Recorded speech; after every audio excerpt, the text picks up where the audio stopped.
What is up, everybody? Welcome back to another edition of the Sheehan Show here on Sherdog.com, and I'm back with another betting show. And you might be thinking, Sean, what MMA is on this weekend? There's no big PFL card. There's no big One Championship card.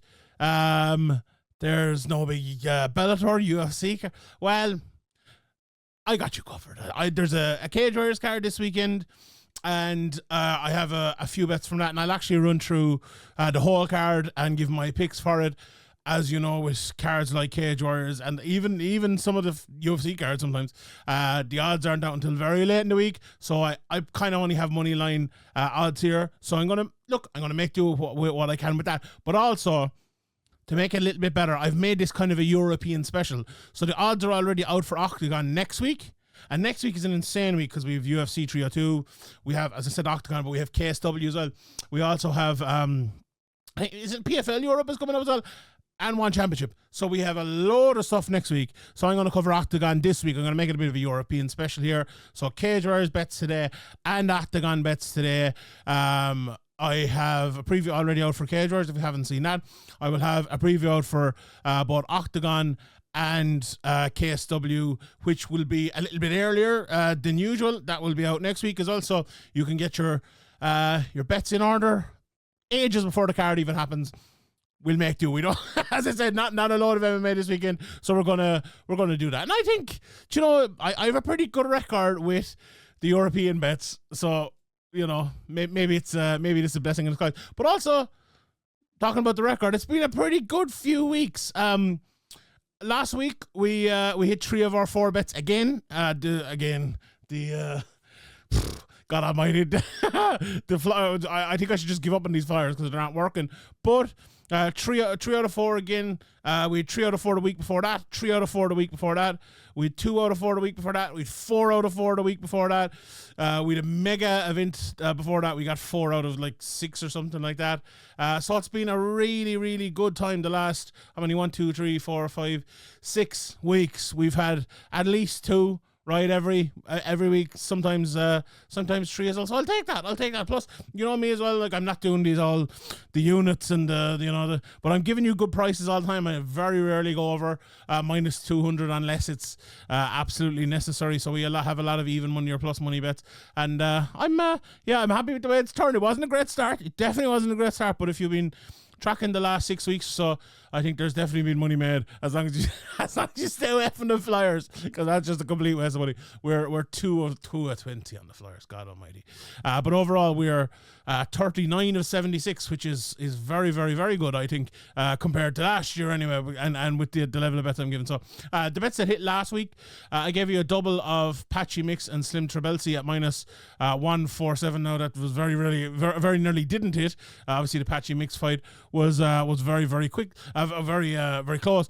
I need to go back and watch it. I've had a few people have actually asked me, but I didn't watch the fight scoring it, oddly, and I almost always do. I kind of just sat back and I thought there was going to be a finish, so I don't know why, and I very rarely do that. But as I said, it wasn't a classic, but a very, very close fight. But look, if you followed the bets, you're happy enough with how the judges got it. And then Slim Trebelsi obviously was kind of dominant. Yves Landu again, another close one. It could have gone either way, but I do think the judges got that right. I actually think they got the Patchy Mix one right as well, but it was very close. With Shakalov, again, a very good fight, a close enough fight. I think the size was the one thing that maybe, I did discuss it briefly last week, but maybe not enough. I think Lad having the size over her was just too much, but I do like Shakalov, and I thought at that price, but unfortunately not. And Ilnaro Murphy minus 140. I think a lot of people were looking at that last week and kind of saying that's too much, and the Barboza price is the one that they're looking at. But maybe I didn't fully admit it last week, but I really, really, really like Lerone Murphy, and I think that was a good price. And looking back, obviously it was. He won at least 4, if not 5 of the rounds, and minus 140 bet, pretty good. And then the one that didn't hit was I gave all my reasoning for the Williams fight to go to decision, and it ended after like 46 seconds. So that one didn't hit. But we go again this week. All right. Let's get straight into it, and I'm going to start off with Cage Warriors because those are the fights this weekend. I have 2 bets from Cage Warriors, and then I'm going to run through the other ones as well, and then I'll run you through a bit of an unusual flyer as well this week, but we'll get to that. right, the first bet, and I actually think this is a very, very very interesting fight. I actually had Harry Hardwick, right? First of all, because his original price against Orlando Prince was -3, was it -250 or -300? No, it was minus 250, and I was like, right, I'll go with that. But that quickly went away. So I've gone for the last couple of weeks. I've gone with doubles, and I'm going again with a double here of Harry Hardwick and Chasen Blair.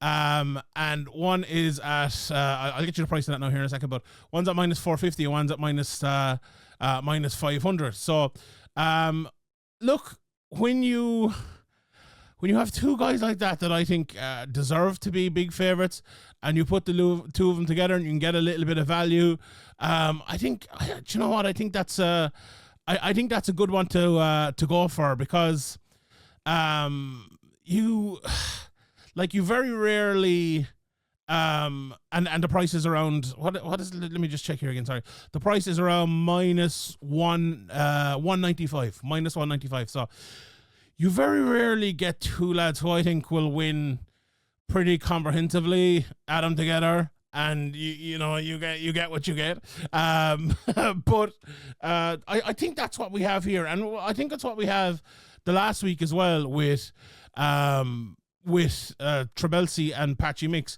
You have like the main event guy who is kind of heavily favored to win, as he maybe should be, and then the undercard guy who is probably should be heavily favored to win as well, based on based on how good he is. To me, just to maybe run through what I think of the fight itself, of the two fights themselves, if you haven't seen the preview with Brad, please feel free to check that out. But I really, really, really like Harry Hardwick in this fight for kind of two reasons. I think if you look at Orlando Prince and the way he fights, it's very much the slow pace and a kind of a necessity to control the fight more than anything else. And when that is the case, and you have a guy like Hardwick who loves to kind of push the pace, control the pace in the exact opposite way that the necessity of his opponent is, it's very, very tough to see how someone like Prince is actually going to deal with that. So I think, let's answer that question. How is he going to deal with it? What's he going to do to make that work for himself? And I think what he's going to attempt to do is try to hold up Hardwick, try to maybe push him against the fence. And I'm saying now, if he cannot win the battle on the feet, which I don't think he can. So that's what he's going to probably try to do. And to do that to Harry Hardwick, I think is very difficult as well, because he's very good at getting the good position against the cage, turning out and putting himself either in the good position or just getting out completely. And if that does happen multiple times, and if that is the plan B, well, it's very hard to implement another plan after that, because what happens then? When you've done that, you've worn yourself out a little bit. Well, Hardwick doesn't get worn out. He's going to go straight back into action again, straight back into pushing the base again. So your plan B is basically just making the plan A of someone like Harry Hardwick even better, which I think is a very, very tough place to be in.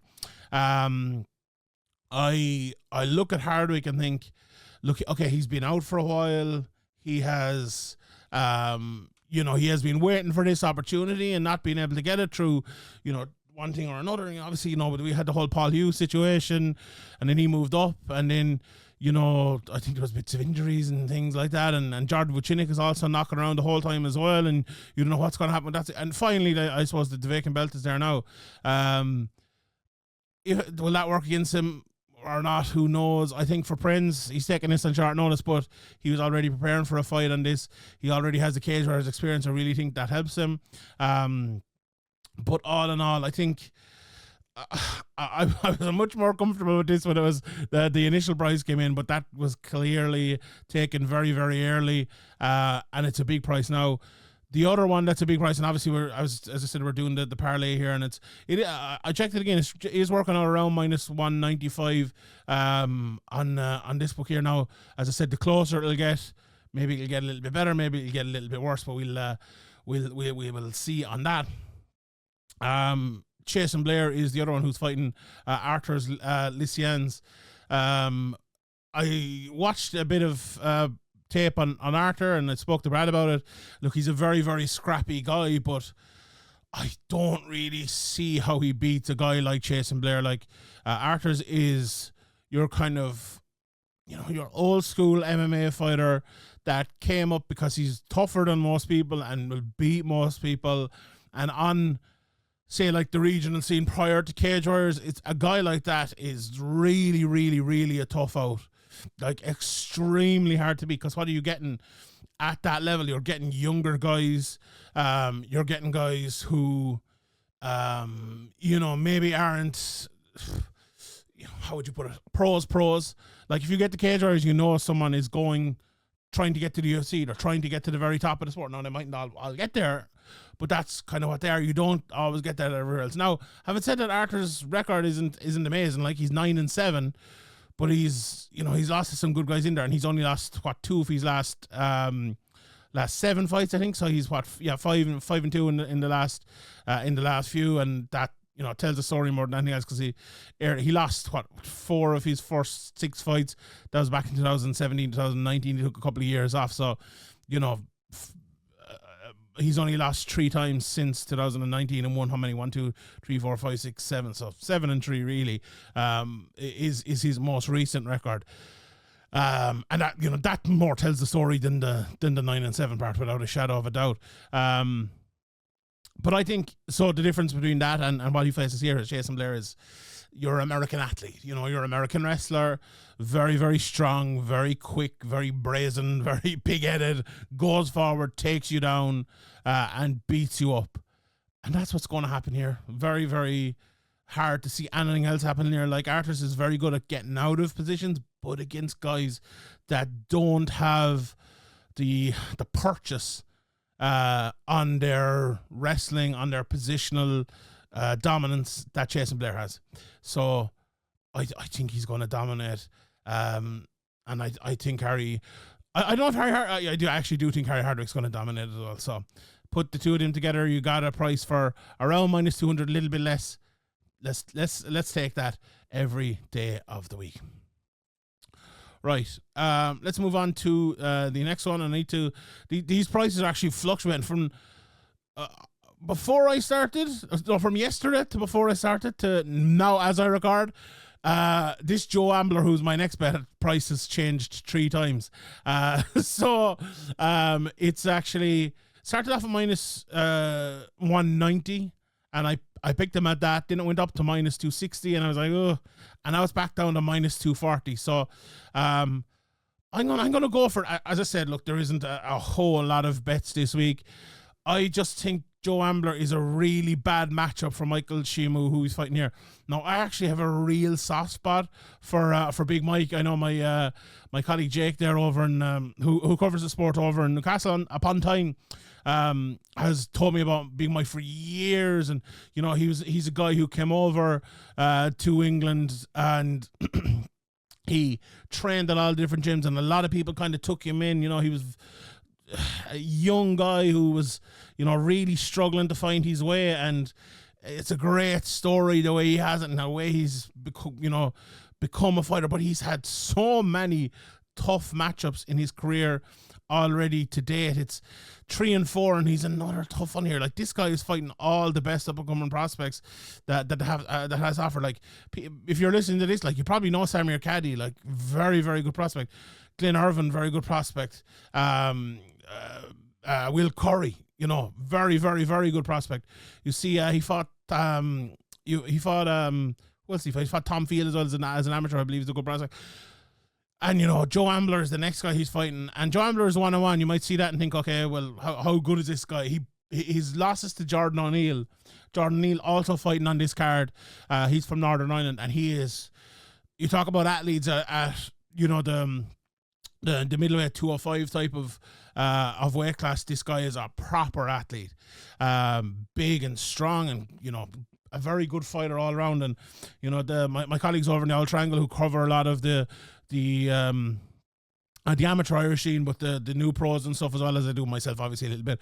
They've been waxing lyrical about this guy and a few more of the guys in the scene for a good while. And he's a very, very, very good guy. Is Jordan Neal, but Joe Ambler, went in there and he lost to him, but it was an even enough fight until he got caught in a guillotine choke, and he was trying to take him down. He was pushing him against the cage, and he did get caught by a very good submission artist. But you look at Ambler on the in his amateur career, like he's fought Sean Clancy Jr., Ryan McNally, and a few more as well. Some very, very good guys there as well. Lots of amateur experience. So this is not a guy who's only had 2 fights. I think the wrestling is the issue here for Chimu. I think Ambler will go in. I think he'll push him against the cage. I think he'll tire him out, and I think he'll take him down. Now, the thing with Chimu is he has unbelievable power. So if he can catch Ambler, absolutely. But Ambler has good strike as well, from what I've seen. Obviously, there isn't a whole load of tape out there, especially as a pro. But I think he's a bad matchup for Chimu. I think that price, again, it's been moving and fluctuating a little bit, but it is definitely a price that I would like, and definitely a price that I would go for there.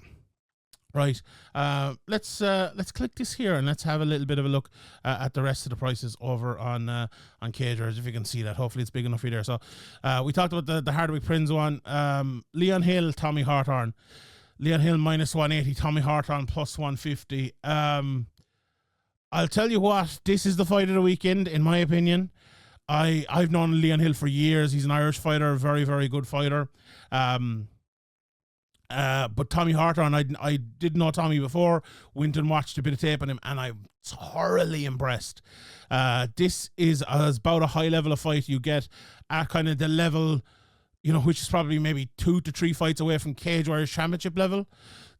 This is the best fighters you'll get in the world at this level.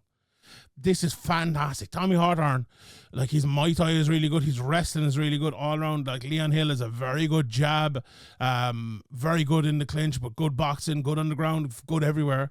He really is. Now, he got caught in his last fight, a bit of a step back for him after that. But this fight's not a step back, because you could nearly argue this fight is a step up. But again, if he didn't get caught, last time, it could have been on his way to winning. But that's, I suppose, easy to say. But this is a brilliant fight. Honestly, the price is, as I said, minus 180 plus 150.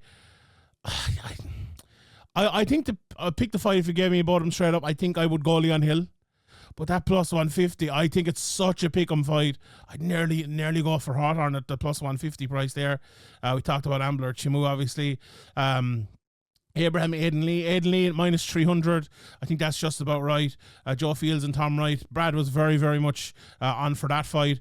An interesting one there, the big favourite. Joe Fields at minus 225. We talked about Jason Blair. Bailey Gilbert is the underdog against Marco Sarajievi. That is a very interesting one as well. 2 big boys going in there. And I think maybe you go for the underdog on that one.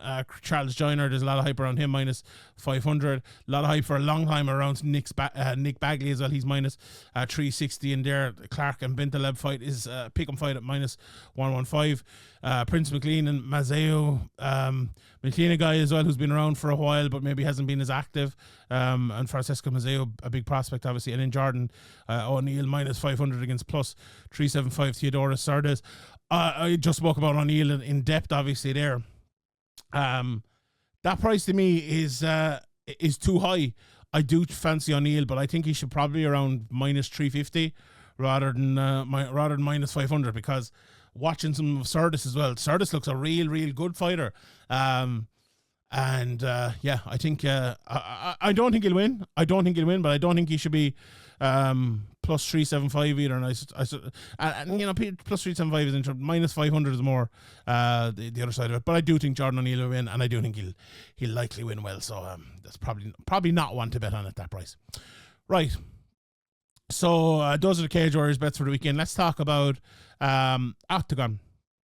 And I have 2 bets from Oktagon, and then I have a parlay.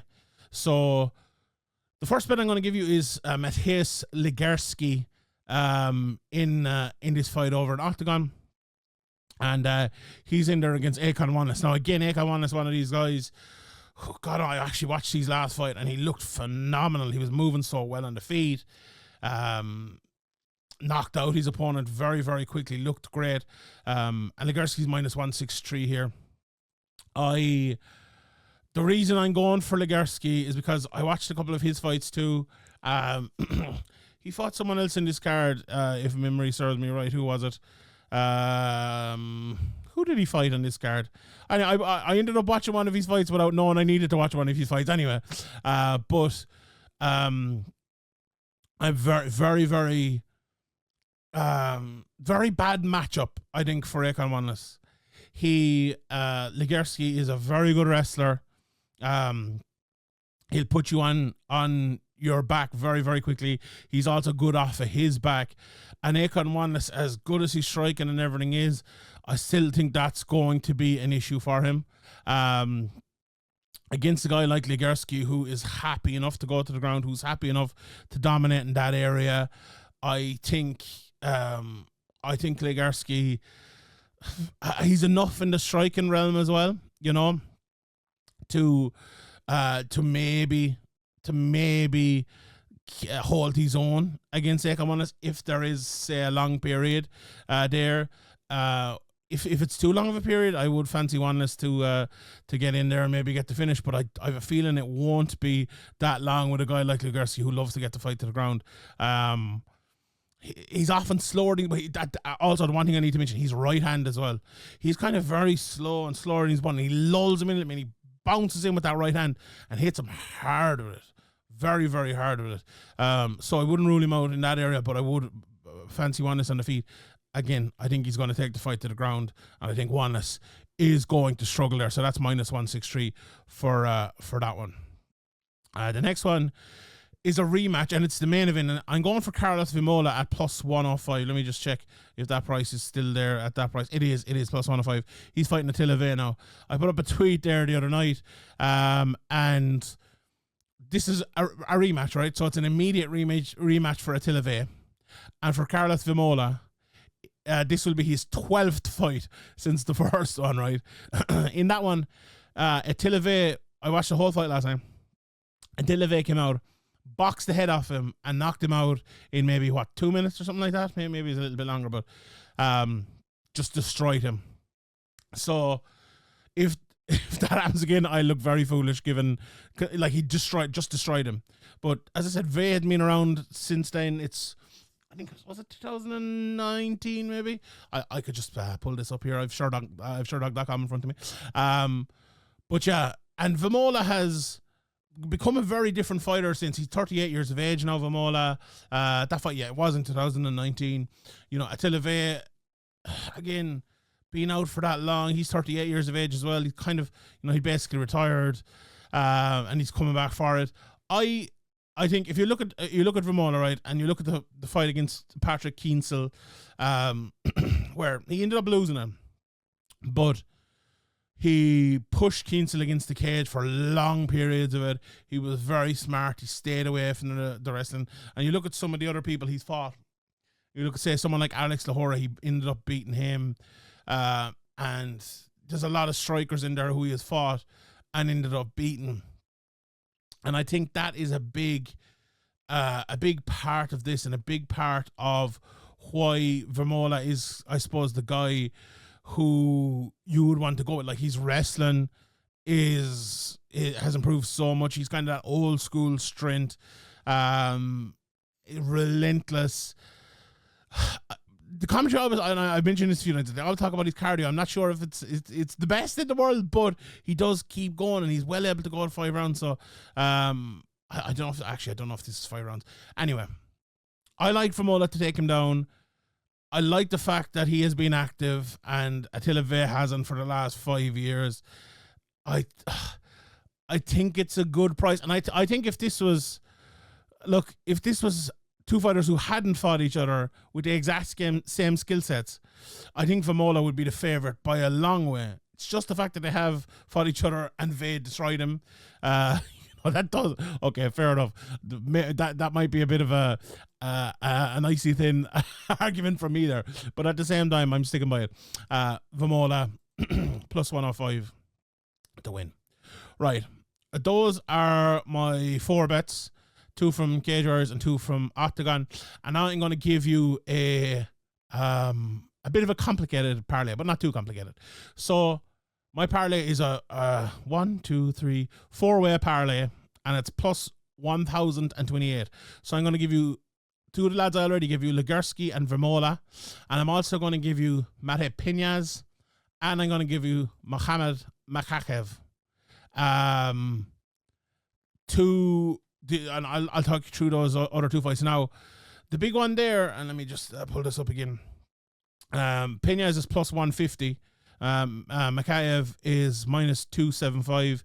Obviously, he's a big favorite there in his fight. He's fighting Akon Duke, who's a good fighter, but Makachev is such a good wrestler, such a well-rounded fighter. I think Duke is as well, and he's a good record, but I just think a guy like Mohamed Makachev, now, the last time this guy was fighting and Mohamed Makachev from the UFC were fighting on the same day, and I think I gave the double at that time, but don't get it twisted. Duke, a very good fighter, very, very good fighter, don't make no mistake about it, but I think he might struggle here against Makachev. Very good on the ground, lots of submissions and stuff as well. He's beating some good guys, the likes of Donovan Desme, Alexander Shivas over in the PFL last year as well, who's a good fighter, and he beat Marcel Grabinski most recently over in KSW. He's been in there, with Carlo Pederasoli and Bellator and many more besides that. But I think, Makachev, he's only 24 years of age, as I mentioned, 14-1. He's beaten Makir and Amir Khan. He destroyed him last time out. I think his ground game, his all-round ability will be too much for him. But the fight I'm really looking forward to is Pinaz against Kienzle. Like, Pinaz, an absolute beast of a striker. I watched him for the first time before his last fight and was unbelievably impressed with how good this guy is. Just absolutely has it all. Big, tall southpaw, good takedown defense. Has KO'd lads basically with jabs. He was on the Contender Series, but it was a bit of a quick. He lost by to that Doombas idiot with a quick submission. But God Almighty, he's very good. The only problem is he's going in there with Patrick Kienzle, who is a very good striker too. I just think Pinaz might be on another level. If this, Kienzle maybe would he take the fight to the ground? He's good chokes and he's decent wrestling, but he wants to strike with you. Like, he's 13 knockouts in his career. Pinaz is, elite kickboxing, and I just have a feeling this might be a little bit of a changing in the guard here. This guy is someone you need to follow. He really, really, really is. Now, okay, this could be where it falls, but I like the price at plus 150. I really, really, really do. And it adds up in the end. So yeah, I just feel like Pinaz might have the lint. The southpaw thing is, after talking to Kayla Knocker again the last day, he was talking about the southpaw and how much it matters. I think it could play a factor here as well, and that's why I'm going for Pinaz. So that's the parlay: Vemola, Pinaz, Legierski, and Makachev for plus 1028. All right, everyone. The other 4 bets, a double of Hardwick and Blair at minus 195, minus 240 for Ambler, and then Legierski minus 163 by himself, Vemola plus 105 by himself. That's it for me. Thank you very much for tuning in. I appreciate it. Leave your bets for the week in the comment section below. My name is Sheehan for Sherdog.com, and I'll see you all next time.